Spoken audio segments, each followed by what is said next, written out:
morning. We have two readings this morning. The first one is from Hebrews 11, reading verse 30 and 31.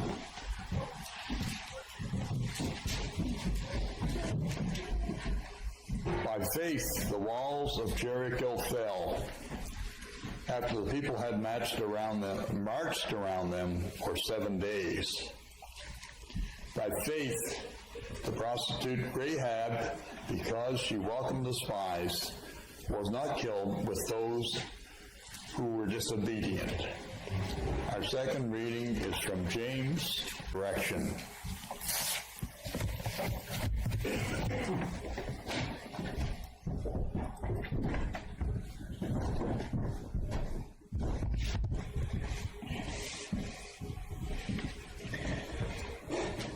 Joshua, son of Nun, has received the call of God. He is Moses' successor.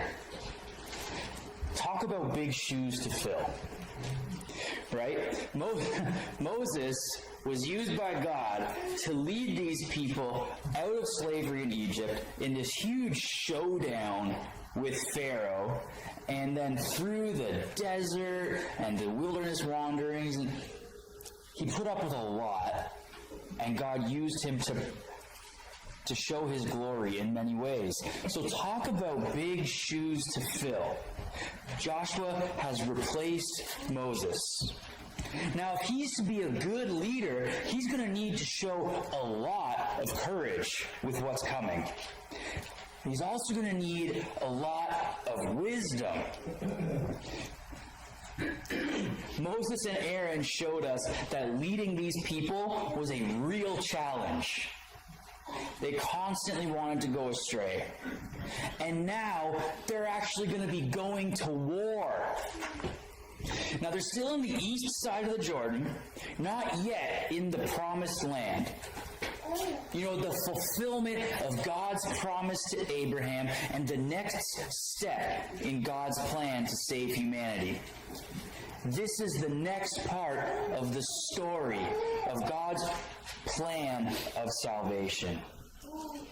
Now Joshua is working out what to do first. Before starting their military campaign to take over the land, he decides to get the lay of the land. Joshua sends out 2 spies. Now, before we go any further into this, what I think is actually a pretty exciting spy adventure, let's stop and think about what they're about to do and why. Deuteronomy 31, 3-4 says, God tells the people, the Lord your God is the one who will cross ahead of you. He will destroy these nations before you, and you will drive them out. The Lord will deal with them as he did Sihon and Og, the kings of the Amorites and their land when he destroyed them. They are about to completely wipe out the inhabitants of the land of Canaan. Why? This passage, first of all, this passage indicates that God is actually going to be doing the destroying. And it's going to be God who goes before the Israelites to dispossess the people of the land. There are a lot of people today who really struggle with this. You know, some will call it genocide and terrible. And you know, at first glance, it does seem terrible. Can you relate to that? When you first explored these stories, did you ever struggle with what happened, with what went on? I know I did. Sometimes I still do. It's tough. So we need to understand why God is doing this. And we're actually given 2 reasons. The first reason can be found in Genesis 15, verse 16. Now God is speaking to Abraham, promising that he will bring the people back to the land of Canaan to take possession.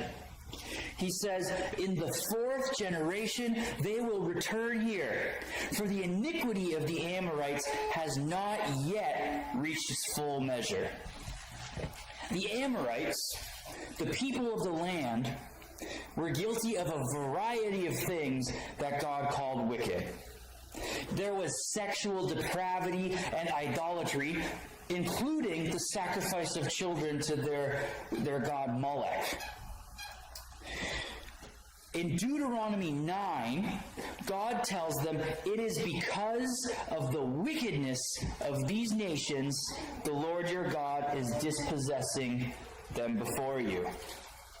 So the time has come, finally, for God to judge Canaan for its wickedness. You know, sometimes we miss the fact that even though the other nations were not God's chosen people, they still answered to him and to his universal laws that should have been apparent to people. God says it should have been apparent that you don't sacrifice your children, that you don't do these things. The second reason is explained most clearly by Joshua at the end of his life, in chapter 23, verse 13. Where he says, know for certain that the Lord your God will not continue to drive these nations out before you. They will become a snare and a trap for you, a sharp stick for your sides and thorns in your eyes, until you disappear from this good land the Lord your God has given you. The second reason is basically this. If the people of the land were left alive, they would be a snare and a trap. They would lead the Israelites astray from the worship of God to the worship of idols. And you know what? As we continue through the Bible and as we journey through the story in the coming weeks, you will see that that's exactly what happens. Until, in the end, God does send the Israelites into exile like he said he would. You see, what's happening here in Joshua is God is creating a holy land, a special land in which to establish what is supposed to be a holy nation.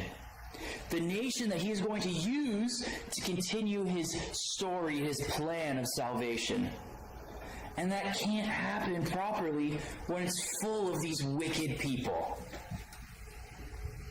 So back to our exciting spy adventure.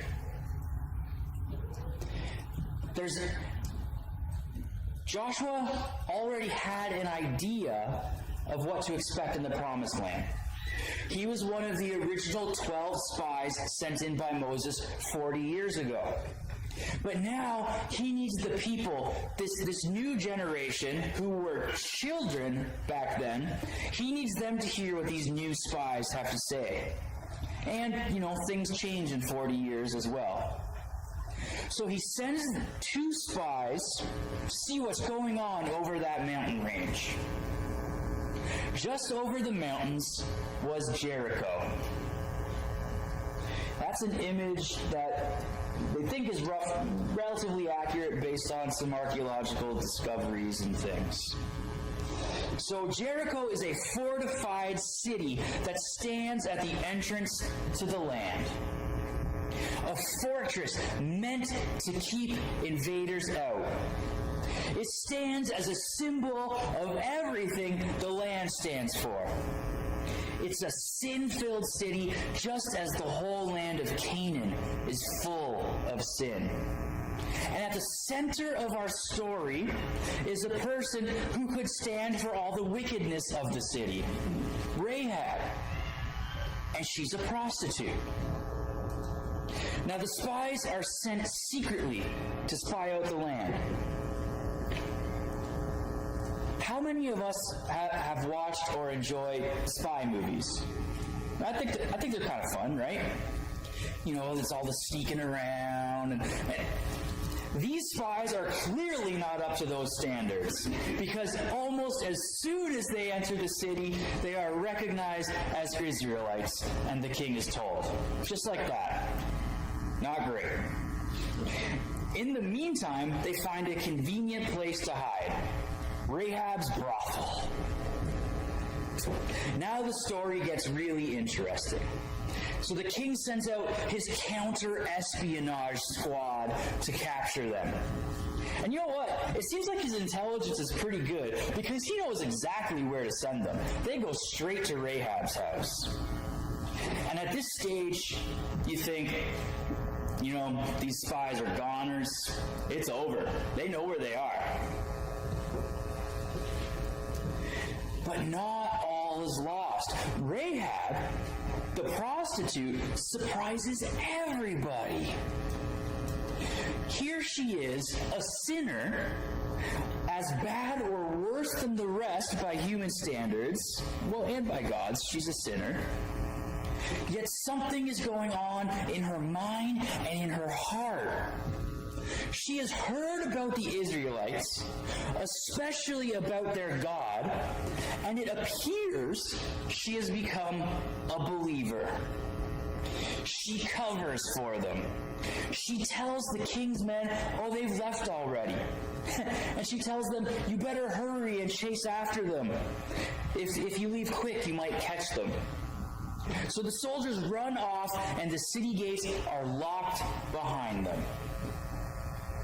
Now, one danger is over. The king's men have gone. But now there's another danger. They're still locked inside the city.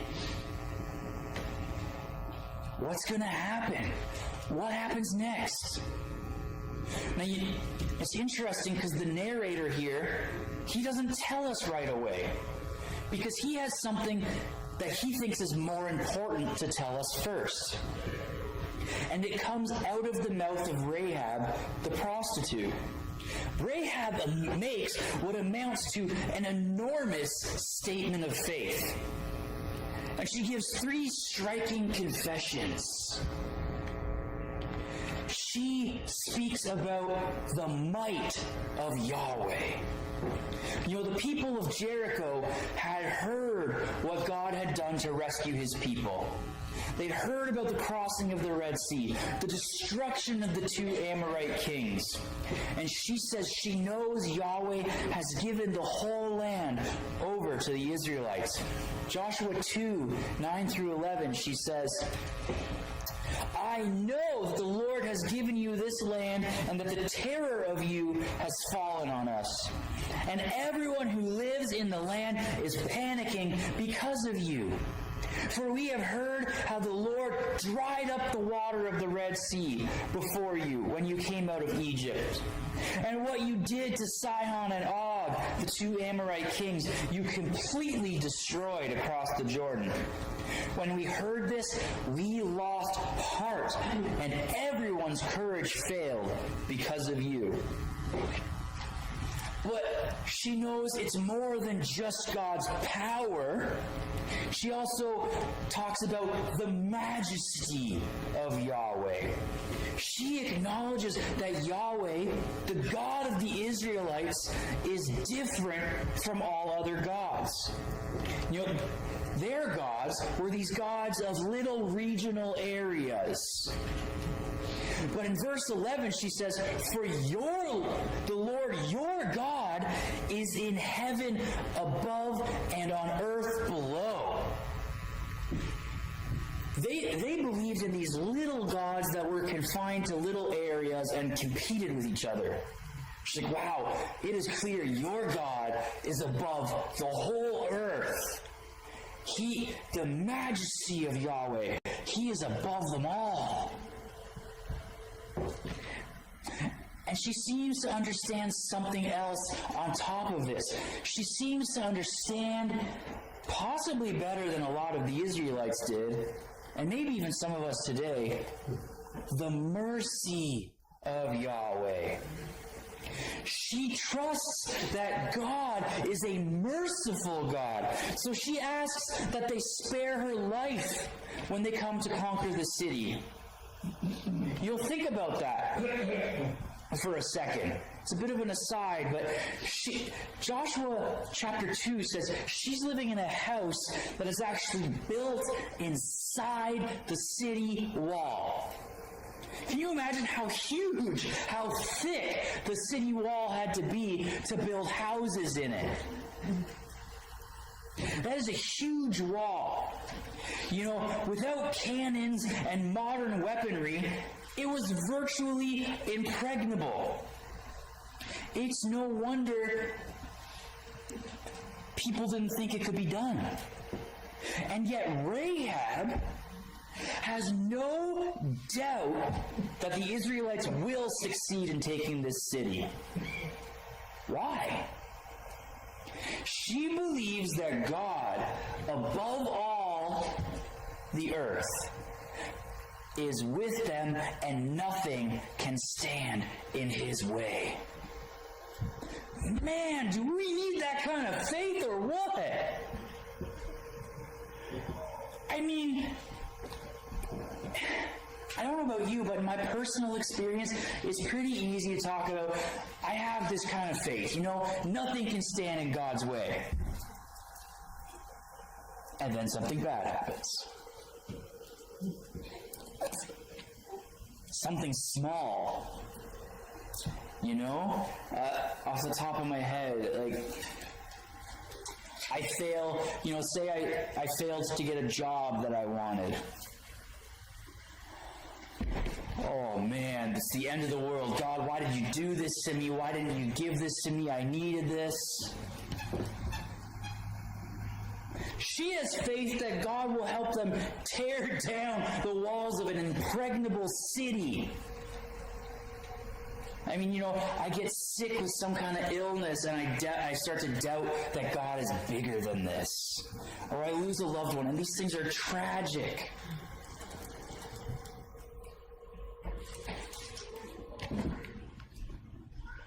But they challenge our belief that that nothing can stand in God's way. But hopefully, coming out the other side of those struggles, we do strengthen that belief that, you know, God is bigger than this. God is above all. Nothing can stand in God's way. We believe that. But I pray that as we continue through life and in our relationship with Jesus, that we can live it practically. You know, wouldn't that be amazing if that belief was in every aspect of our lives? I mean, the courage to share Jesus with people would be unstoppable, right? Whatever they think, nothing stands in God's way. I'm just going to deliver this message and we'll see what happens. God's going to do something.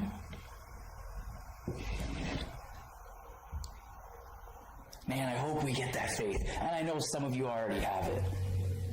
Mine's still growing. And I think some of us are still growing. Now the men make Rahab a promise. She and her family will be safe as long as they're in this house and as long as she hangs this crimson cord from her window. The crimson cord.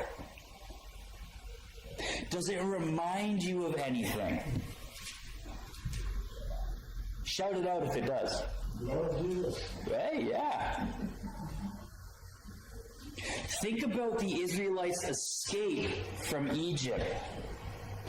What did they hang from their doorposts, or more accurately, paint on their doorposts? Not a crimson cord, but the blood of a lamb, right? Yeah. Is the crimson cord meant to remind us of that act of grace by God? You know, I think so. That act of grace in rescuing a fairly ungrateful people from slavery. What was the condition for survival as the angel of death passed by? Remain in the house with the blood on the door. It seems like God is providing an echo of that rescue in the rescue of Rahab and her family. Just as the Israelites were safe within the houses with blood on the door, so would Rahab's family be safe in the house with the crimson cord. Once Jericho was destroyed, it was to be set apart and made holy, okay, as a place devoted to God. Just as the land of Israel would become a land set apart, a place where God's blessing and protection could be enjoyed forever. So Rahab's family, in a sense, were the first to enjoy the protection and the blessing in that promised land. That crimson cord, as Io said, should also remind us of Jesus. You know, later as we travel through the story of God and His plan for our salvation,